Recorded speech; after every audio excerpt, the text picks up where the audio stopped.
We Do Biz. 3 minutes Un expert. Un conseil. sur We Do Biz. 3 minutes, un conseil, un expert. Et l'expert qui est avec nous, c'est Franz Micoli. Bonjour Franz. Bonjour Mustapha. Alors, on va parler de logiciels de productivité, de gratuité. Et la question, c'est est-ce qu'on doit payer pour un logiciel de productivité ? J'aurais tendance à dire que oui, là, tout de suite. C'est mon Comme ça. opinion d'expert. Enfin, un expert. C'est mon opinion à moi, on va dire. Je pense qu'aujourd'hui, il y a quand même une culture du gratuit qui s'est installée, en particulier sur nos générations, peut-être plus sur les plus jeunes d'ailleurs que sur les autres. Complètement. On a quelque part acquis que c'était en ligne, c'était numérique, ça se copiait facilement et il ne faut pas payer. Et on est bloqué quelquefois par des barrières qui nous semblent insurmontables psychologiquement, mais globalement une dizaine d'euros, voire plus, c'est pas grand-chose, surtout quand on est dans le business. Et derrière, il y a aussi une autre culture qui est la culture du logiciel qu'on a accepté de payer. C'est-à-dire qu'on a passé la barrière pour celui-là et du coup, on va la garder à vie. Donc typiquement, aujourd'hui, ça choque personne de payer des frais de licence pour avoir un système d'exploitation comme Windows. Ça choque personne de payer pour Microsoft Office. Mais derrière, quand c'est un nouveau logiciel, là, on va se poser des questions, on va réfléchir pendant des heures et des heures. Alors que quelque part, j'ai envie de vous dire, si ça vous coûte 10 euros et que ça vous fait gagner 20 minutes par jour ou que ça les fait gagner un collaborateur, n'hésitez pas, faut y aller tout de suite. Il faut y aller tout de suite. Alors, la question qui me vient quand même, c'est quel logiciel pour...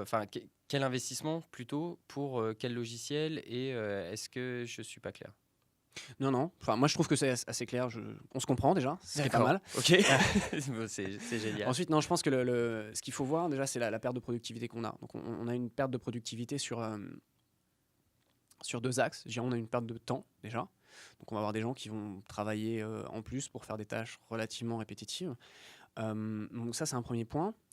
Et du coup, comme ces tâches, elles sont répétitives et pas forcément intéressantes en général, on va aussi les démotiver. C'est-à-dire que si vous avez quelqu'un qui a la pêche, qui a envie d'analyser les données, qui a envie de faire des choses un peu avancées, et que vous lui dites, d'abord, il faut aller récupérer les données à 15 endroits différents, il faut faire ton tableur Excel, et globalement, c'est juste ce que tu vas faire aujourd'hui, vous risquez un peu d'user la personne.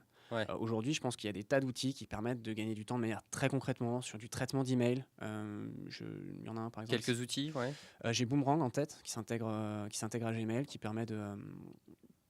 Par exemple, vous avez une conversation, c'est un client, vous l'avez relancé, et vous pouvez dire remets-moi ça dans ma inbox, donc dans ma boîte de réception, dans 2 semaines, s'il ne m'a pas répondu. D'accord. Donc, voilà, typiquement, ça, je pense que c'est quelque chose qui permet de gagner du temps. Je n'ai pas le prix en tête, mais je trouve que c'est intéressant. Vous avez aussi des outils qui vous permettent de faire des tableaux de bord rapidement. Vous avez beaucoup d'outils pour les développeurs qui permettent aussi de gagner du temps. Donc, et ce que j'apprécie avec ça, c'est que ça se chiffre relativement bien. C'est-à-dire que si vous pouvez dire, j'envoie tant d'emails par jour à tant de clients, reprenons l'exemple tout à l'heure, ça me prend tant de temps, c'est une tâche qui est rébarbative ou intellectuellement, j'ai pas l'impression de faire des choses super, quoi.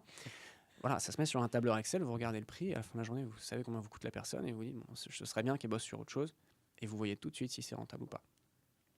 Eh bien voilà, vous n'hésitez pas à aller regarder des logiciels qui vous permettront de gagner en productivité parce que même pour des coûts relativement raisonnables, Tout à fait. voilà, on peut gagner en productivité énormément. Merci beaucoup Franz Micoli de vos éclairages et puis on se retrouve très vite sur l'antenne. À bientôt. À bientôt.